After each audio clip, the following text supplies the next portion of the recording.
Hamas held 3 female hostages in UN shelters. The hostages said they were kept captive among displaced Gazans, per Israel Channel 13 News. Now let's be clear. A UN shelter served as a military base. Hostages are likely being held captive in the UN shelters right now. This precedent threatens humanitarian workers' efforts everywhere.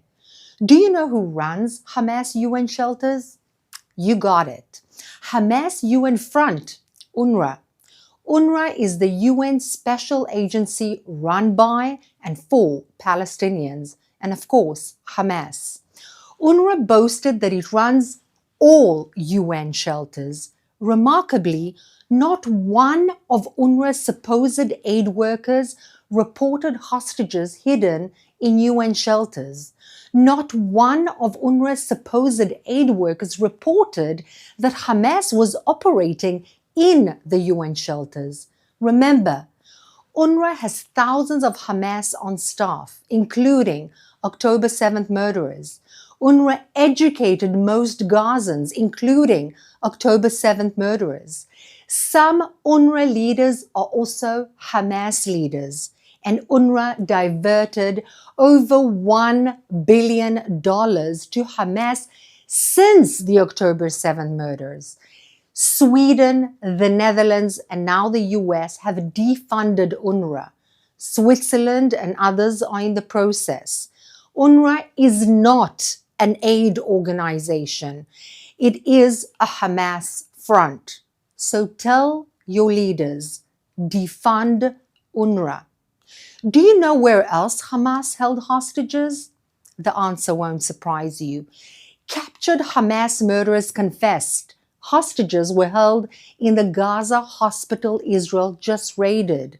Several Hamas terrorists caught last month said that hostages were held at different times at the Kamal Adwan hospital, per an exclusive Fox Digital report. You may remember 3 weeks ago that the UN objected to Israel's troops entering the hospital. Wondered why? Now you know. World Health Organization's Dr. Tedros demanded that Israel release Kamal Adwan Hospital's director, Dr. Hussam Abu Safia, who is also a colonel in Hamas. This is the same Colonel Abu Safia who was caught with 240 Hamas and Islamic Jihad terrorists in his hospital. 15 of them at least took part in the October 7th massacre.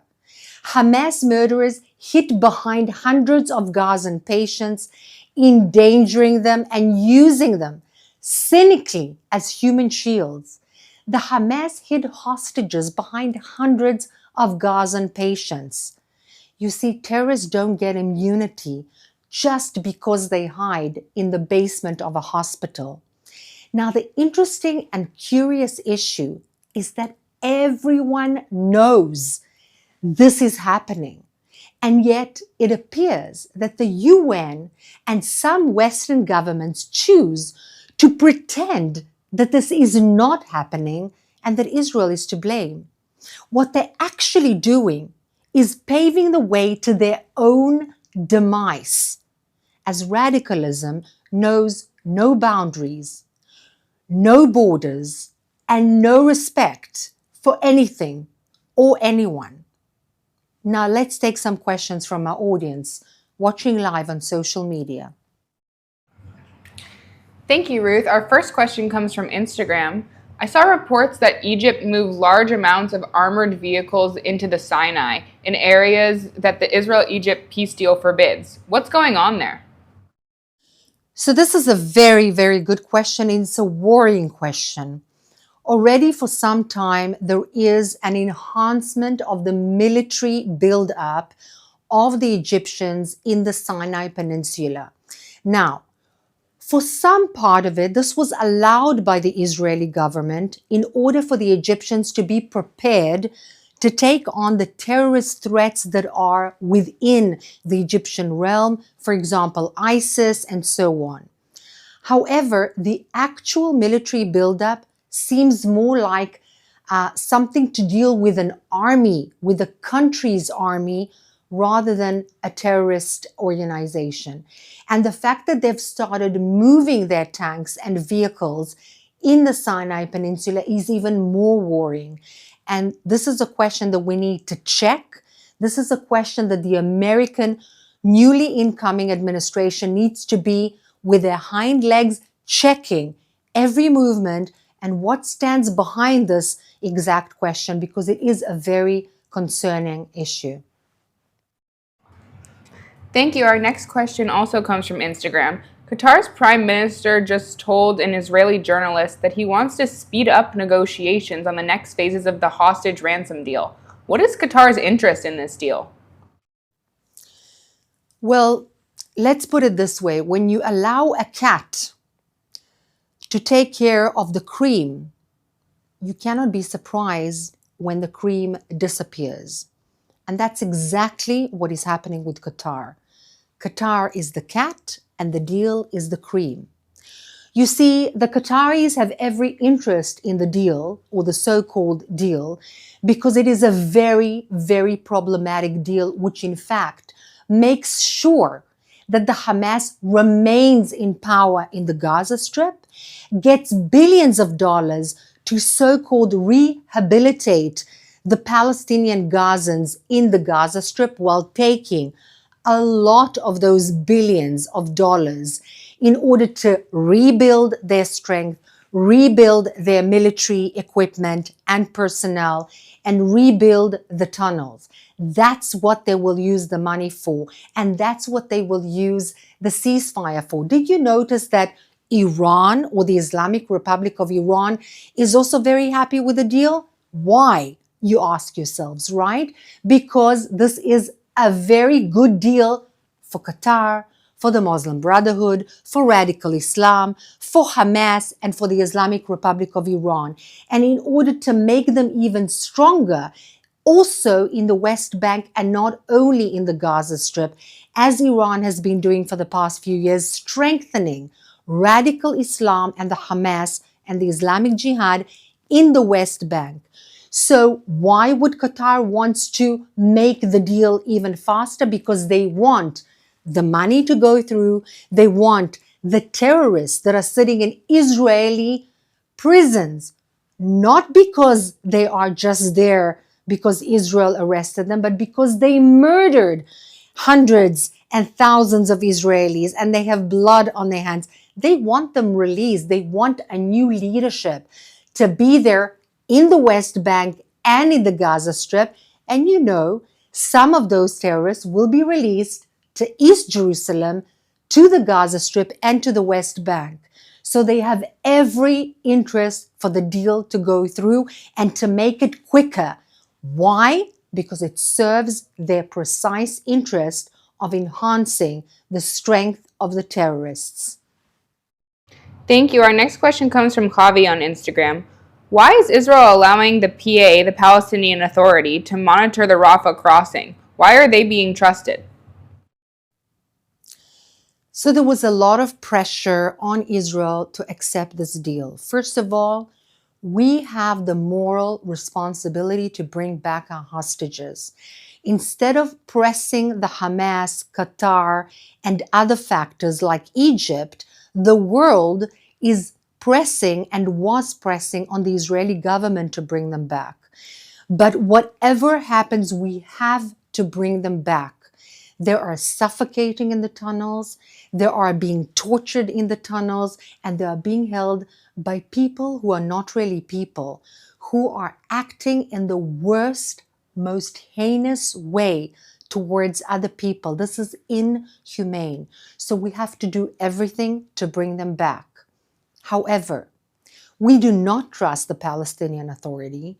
In fact, we brought some of the Palestinian Authority to try to go into the Gaza Strip several months ago and to take care of distributing the humanitarian aid. Do you know what happened to those Palestinian Authority people?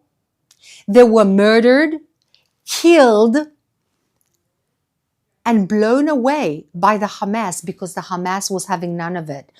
You want us to believe that the Palestinian Authority is strong enough to take the place of Hamas or to stand in the face of Hamas in the Rafa Crossing, in the Philadelphia Crossing, within the Gaza Strip? Forget it.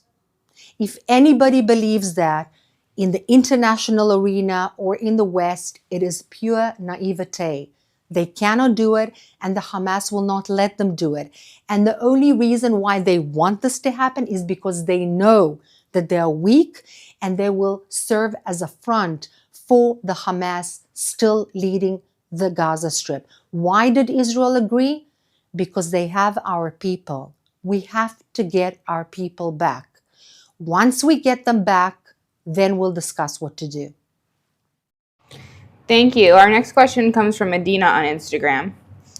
Yesterday, there was another terrorist attack in Tel Aviv of a stabbing by a Moroccan citizen with a U.S. green card. This is the second attack in Tel Aviv in just a week. Is Israel now ramping up its security, and what's their response? So first of all, as an Israeli and as an Israeli mom to kids who are growing up in Israel, I'm sharing the fear of many Israelis with the growing terrorism, but this is not new to us.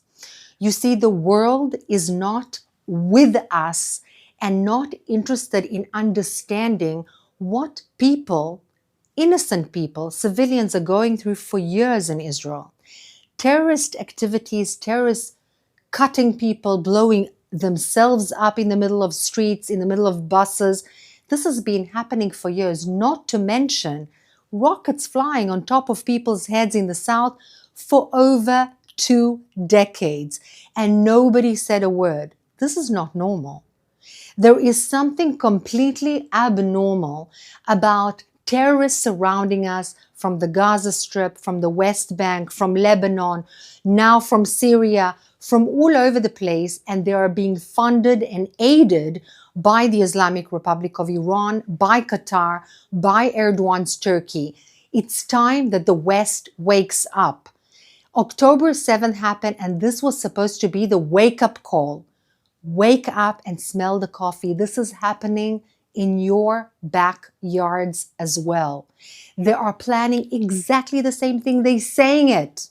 They're not hiding it.